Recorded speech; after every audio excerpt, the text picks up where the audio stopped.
அனைவருக்கும் வணக்கம். வாரம் ஒரு அக்குபஞ்சர் புள்ளி அப்படின்ற வரிசையில் இன்னைக்கு நாம் பார்க்க போகிற புள்ளி கைகளில் அமைந்திருக்கக்கூடிய P3, அதாவது பெரிகார்டியமில் வாட்டர் பாயிண்ட். அந்த புள்ளி எங்கே இருக்குது, அதை போடும்போது என்ன பயன் அப்படின்றத ஒன்று ஒன்றா பார்க்கலாம். இப்போ P3 அப்படின்றது எங்கே இருக்குது அப்படின்னா, நம்மளுக்கு இந்த நடுவிரல் இருக்கு இல்லையா, அதுலேருந்து இப்படி நேராக வந்தோம் அப்படின்னா இந்த கைகளை மடக்கக்கூடிய இடத்துல இந்த உள்பக்கமாக இந்த இடத்துல இருக்கக்கூடியது P3, பெரிகார்டியத்தில் வாட்டர் பாயிண்ட். இது போடும்போது என்ன வேலை நடக்கும் அப்படின்றத ஒன்று ஒன்றா பார்க்கலாம். பெரிகார்டியம் அப்படின்றது ஒரு நெருப்பு பூதத்தை கையாளக்கூடிய ஒரு ஆர்கனா இருக்கு. அது நீருக்கு போகுது. நெருப்பு நீருக்கு போகும்போது என்ன வேலை நடக்கும் அப்படின்னு பார்த்தோம்னா, நெருப்பு நீருக்கு போகும்போது நீரை என்ன ஆகும்னா வெதுவெதுப்பாக்கும், அதாவது நீரை சூடாக்கும். அப்புறம் நீரை வற்ற வைக்க வேண்டிய வேலையை செய்யும். அதோட இந்த ரெண்டு வேலையும் செய்யறதுனால இன்னும் என்ன நடக்கும் அப்படின்னா, நெருப்பு குறைய ஆரம்பிக்குது. நமக்கு நம்ம நீரை தான் நெருப்பை ஊற்றி அணைச்சிருப்போம். இங்க நெருப்பே போய் நீர்ல அதாவது ஒரு தீக்குச்சியை நம்ம தண்ணிக்குள்ள முக்கும் போது என்ன ஆகும் அப்படி பார்த்தோம்னா, அந்த தண்ணியில கொஞ்சோண்டு சூடு ஏறி இருக்கும், இந்த நெருப்பு அணையப்பட்டிருக்கும். இந்த ரெண்டு விஷயம் தான் நடக்குது. அப்ப இந்த பாயிண்ட போடும்போது ஒரு பக்கம் நீர் சுருங்குது, வெப்பமடையுது, இன்னொரு பக்கம் உஷ்ணம் தணியுது. இப்ப இந்த ரெண்டு விஷயத்தையும் கையாளக்கூடிய விஷயமா நம்ம உடம்புல என்னென்ன நோய்கள் எல்லாம் சொல்லலாம் அப்படின்னு பார்த்தோம்னா, ஃபர்ஸ்ட் உஷ்ணம் மிகுதியான அத்தனை நோய்களுக்குமே இந்த பாயிண்ட பிரஸ் பண்ணும் போது நல்ல ஒரு ரிசல்ட் இருக்கும். உஷ்ணம் மிகுதியால் வரக்கூடிய நோய்கள் அப்படின்னு யோசிச்சோம்னா, எரிச்சல், அதாவது உடம்பெல்லாம் எரியுது, நீர்த்தாரை எரியுது, இல்ல மோஷன் போற இடம் எரியுது, கண்ணு எரியுது, இப்படி எந்த இடங்கள்ல உஷ்ணத்தால எரிச்சல் அப்படின்ற ஒரு விஷயம் இருக்கோ அந்த நேரத்துல நம்ம இந்த பாயிண்ட் போடும்போது, இல்ல நீங்க பிரஸ் பண்ணி விடும்போது வீட்டுல நல்லா இந்த மாதிரி பிரஸ் பண்ணி விடலாம். நீங்க நான் தொட்டிங்கன்னாவே ஒரு பெயின் உங்களால ஃபீல் பண்ண முடியும். அதுதான் அந்த கரெக்டான பாயிண்ட். அதை பிரஸ் பண்ணி விடும்போது உங்களுக்கு அந்த உஷ்ணம் தனியறத நீங்க ஃபீல் பண்ணலாம். சரி, இது வேற என்ன வேலை பார்க்குது அப்படின்னு பார்த்தோம்னா, நீர் மிகுதியாகி, நீரை குறைக்கும் சொன்னோம் இல்லையா, நீர் மிகுதியாகி வரக்கூடிய பிரச்சனைகளுக்கும் இதை போடலாம். நீர் மிகுதியா இருக்கு, ஆனா வயிறு வலிக்குது, இந்த இது என்னவா இருக்கும்னா, மிகுதியா நீர் வெளியேற்றம், அதாவது மாதாந்திர போக்கு சமயத்துல நிறைய ஃப்ளூயிட் போய்கிட்டே இருக்கு. அப்படிங்கும் போது அவங்களுக்கு ஒரு வயிறு வலியும் இருக்கு, பிளட் ஃப்ளோவும் ரொம்ப இருக்கு. அப்படின்ற நேரத்துல இந்த பாயிண்ட் போடும்போது அது அந்த உஷ்ணம், நீர் வெளியேற்றத்தினால ஒரு உஷ்ணம் அங்க உருவாயிருக்கு. அந்த உஷ்ணத்தை குறைக்கிறதுக்கு இந்த P3 பாயிண்ட் போடும்போது நல்ல ஒரு ரிசல்ட் இருக்கும். இது ஜஸ்ட் மாதாந்திர போக்கு சமயத்துலதான் போடணும் அப்படின்றது இல்லை. மற்ற நேரமே நார்மலா சூட்டு வலி, அதாவது நிறைய தண்ணி குடிக்காததுனால, இல்லை எங்கேயோ டிராவல் பண்ணிட்டு வந்ததுனால உடம்புல உஷ்ணம் ஏறி சூட்டு வலி, வயிறு வலிக்குது அப்படிங்கும் போது இந்த பாயிண்ட போடும்போது இதுல ஒரு நல்ல ரிசல்ட் இருக்கும். இதை ஜென்ஸ் அப்படின்னு எடுத்துக்கிட்டோம்னா, அவங்களுக்கு விந்து நீர்த்து போகுது. அப்படிங்கும் போது அந்த நீர்மமான தன்மையை மாத்துறதுக்காக இந்த P3 பாயிண்ட் போடும்போது அவங்களுக்கு விந்து கெட்டிப்பட வாய்ப்பு இருக்கு. இதை ரெகுலரா இந்த பாயிண்ட கொஞ்சம் ப்ரெஸ் பண்ணிக்கிட்டே இருக்கும் போதுமே அந்த ரிசல்ட் இருக்கும். சரி, அடுத்து இந்த பெரிகார்டியம் அப்படின்றத இன்னொன்னு சொல்லுவோம், இரண்டாவது இரைப்பை அப்படின்ற ஒரு விஷயமாவும் சொல்வோம். இரண்டாவது இரைப்பை அப்படின்னு சொல்லும் போது அது என்னன்னா, நமக்கு புரதம் அப்படின்ற ஒரு விஷயத்த அது டைஜஸ்ட் பண்ணணும். அப்படி பண்ணாம இருக்கும் போது நமக்கு எப்படி இருக்கும் அப்படின்னா, ஒரு மாதிரி வயிறு பொறுமிக்கிட்டு இருக்கும். அதே மாதிரி செஸ்ட்ல பெயின் இருக்கும். ஒரு மாதிரி வாயு குத்தல் அப்படின்னு சொல்றாங்க இல்லையா, அந்த மாதிரி வாயு குத்தலா செஸ்ட்ல பெயின் இருக்கும் போது நம்ம இந்த பாயிண்ட போடும்போது அதுல ஒரு நல்ல ரிசல்ட் இருக்கும்.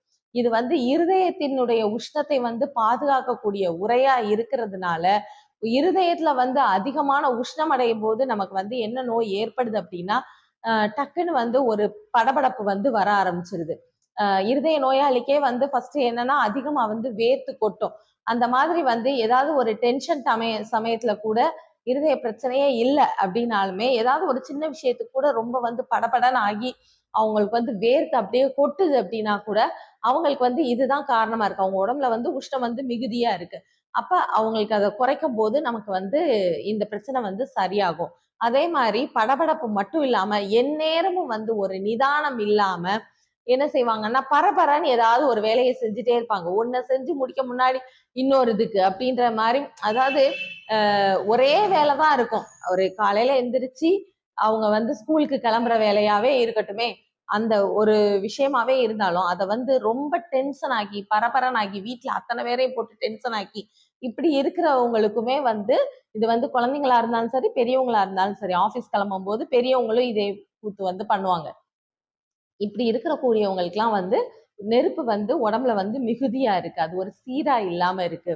அப்படிங்கும் போது இந்த பாயிண்ட வந்து ப்ரெஸ் பண்ணி விடும் போது அதுல வந்து ஒரு நல்ல ஒரு ரிசல்ட் இருக்கும். ரெண்டாவது இதை வந்து லொகேஷன் பாயிண்டா நாம யோசிக்கும் போது அது இங்க வந்து கையில இருக்கு இல்லையா, கையில வந்து நமக்கு வந்து என்ன பிரச்சனை வந்து இந்த உஷ்ணம் மிகுதியினால வருது இல்ல நீர் மிகுதியானதுனால வருது அப்படின்னு யோசிச்சோம்னா பெரும்பாலும் வந்து வயதான நபர்களுக்கு கவனிச்சிங்கன்னா அவங்க உடம்புல வந்து அந்த நீர்த்தன்மை கூடுறதுனால அதாவது உஷ்ணம் வந்து குறைய ஆரம்பிச்சிடும். ஏன்னா அவங்க வேலை பார்க்குற விஷயம் இதுலயே வந்து எல்லாமே வந்து படிப்படியா அவங்களோட டைஜஷன் வந்து ஸ்லோவாக ஆரம்பிக்குது. அவங்களோட சுறுசுறுப்பு தன்மை வேலை பார்க்கக்கூடிய விஷயங்கள் வந்து இப்படி குறையுது. இப்படி வந்து வயதான நபர்களுக்கு வந்து படிப்படியா அவங்க உடம்புல வந்து உஷ்ணம் குறையறதுனாலதான் அவங்களுக்கு இந்த பிரச்சனைகள்லாம் ஒன்னொன்னா வந்துகிட்டே இருக்கு. அப்போ அவங்களுக்கு வந்து மெயினா வந்து என்ன பிரச்சனை வந்து இந்த இடத்துல லொகேஷன் பாயிண்டா நம்ம யோசிக்கும் போது ஏற்படுது அப்படின்னா கை வந்து நடுக்கம் கொடுக்க ஆரம்பிக்குது. கை நடுக்கம் அப்படின்றது வந்து பெரும்பான்மையா வந்து வயதான நபர்களுக்கு இருக்கு. சில பேருக்கு மட்டும் அது வந்து ஜெனிட்டிக்காவும் இருக்கு. இந்த போதை பழக்கம் இந்த மாதிரி இருக்கக்கூடிய நபர்களுக்கும் வந்து இந்த கை நடுக்கம் அப்படின்றது வந்து இருக்கு. இது வந்து எந்த விதத்துல சரியாகும்னா எல்லா விதமான கை நடுக்கத்துக்குமே இதை வந்து போடலாம். ஏன்னா கை நடுக்கம் அப்படின்னு எடுத்துக்கிட்டோம்னாவே அங்க வந்து உஷ்ணம் வந்து குறையுது.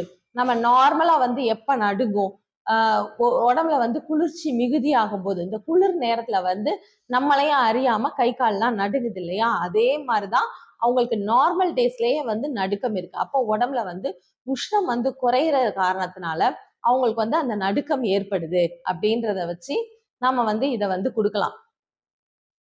அடுத்து இது எப்படி வந்து உடம்புல வந்து நீர் மிகுதி ஆகுது, இந்த உஷ்ணமும் வந்து மிகுதி ஆகுது இப்படின்றத வந்து யோசிச்சோம் அப்படின்னா ஃபர்ஸ்ட் வந்து நீங்க வந்து இரவு வந்து நல்லா தூங்கல அப்படின்னாவே உடம்புல வந்து உஷ்ணம் வந்து மிகுதி ஆகும். அதுலயும் இந்த பெரிகார்டியம் அப்படின்ற டைம் வந்து இரவு 7 மணிக்கு வந்து துவங்கும். ஏற்கனவே அவங்களுடைய உடம்புல வந்து டெம்பரேச்சர் வந்து ரொம்ப கம்மியா இருக்கு அப்படின்ற பட்சத்துல நீங்க இரவு உணவும் வந்து 7 மணிக்கு மேல எடுக்கும் போது உங்களுக்கு வந்து அந்த டைஜஷன் ப்ராப்ளம் அப்படின்றது வந்து ரொம்ப இருக்கும். அப்படி ரொம்ப இருக்கும் போது என்ன ஆகும் அப்படின்னா இரவு வந்து தூக்கம் இருக்காது. அந்த நபர்களுக்கு தான் என்ன ஆகும்னா இரவு முழுவதும் வந்து விழித்து விழித்து விழித்து வந்து சிறுநீர் கழிக்கிறதுக்காக எந்திரிச்சுக்கிட்டே இருப்பாங்க. உடம்புல நீரும் ஒரு பக்கம் வெளியேறிக்கிட்டே இருக்கும். உஷ்ணம் வந்து அப்ப வந்து கூடிக்கிட்டே போகும். நீர் மிகுதியாகும் போது உஷ்ணம் வந்து குறையும். அதே இது நீர் ரொம்ப வெளியேறிக்கிட்டே இருக்கு அப்படிங்கும் போது உடம்புல என்ன செய்ய ஆரம்பிக்கும் அப்படின்னா உஷ்ணம் வந்து குறைய ஆரம்பிக்கும். ஸோ இந்த பிரச்சனைகளை எல்லாம் தவிர்க்கணும். அது வந்து வயதான நபர்கள் இல்லை, எல்லாருமே வந்து இந்த பிரச்சனைகள் எல்லாம் தவிர்க்கணும் அப்படின்னா இரவு உணவை வந்து ஒரு 7 மணிக்குள்ள வந்து எடுத்துக்கிடணும். பசி இல்லை அப்படின்ற பட்சத்துல மேக்சிமம் வந்து இரவு சாப்பிடாம இருக்கிறதே நல்லதான். இல்லைன்னா ரொம்ப லைட் ஃபுட்டா வந்து எடுத்துக்கோங்க. இதை மட்டும் ஃபாலோ பண்ணினோம்னாவே நமக்கு வந்து உடம்புல வந்து வெப்பம் வந்து சீரா இருக்கும். உள்ள உணவு வந்து செரிக்கிறதுக்கு உண்டான டைமும் நம்ம கொடுக்குற மாதிரி இருக்கும். ஸோ நீரும் வந்து மிகுதியா வெளியேறாது. அதுலயும் பெரும்பாலும் இரவு வந்து நிறைய விழித்திருந்து யூரின் போற பழக்கம் இருக்கக்கூடிய நபர்கள் வந்து கண்டிப்பா இந்த ப்ரொசீஜரை ஃபாலோ பண்ணுங்க. ஃபாலோ பண்ணிக்கிட்டே வந்து இந்த பாயிண்ட்டையும் சேர்ந்து நீங்க ப்ரெஸ் பண்ணி விடும்போது உங்களுக்கு ஒரு நல்ல ரிசல்ட் இருக்கும். அக்குபஞ்சர் என்னும் அற்புதமான மருத்துவத்தை அனைவரும் பயன்படுத்தி பலம் பெற வேண்டும் என்று கேட்டுக்கொள்கிறேன். நன்றி, வணக்கம்.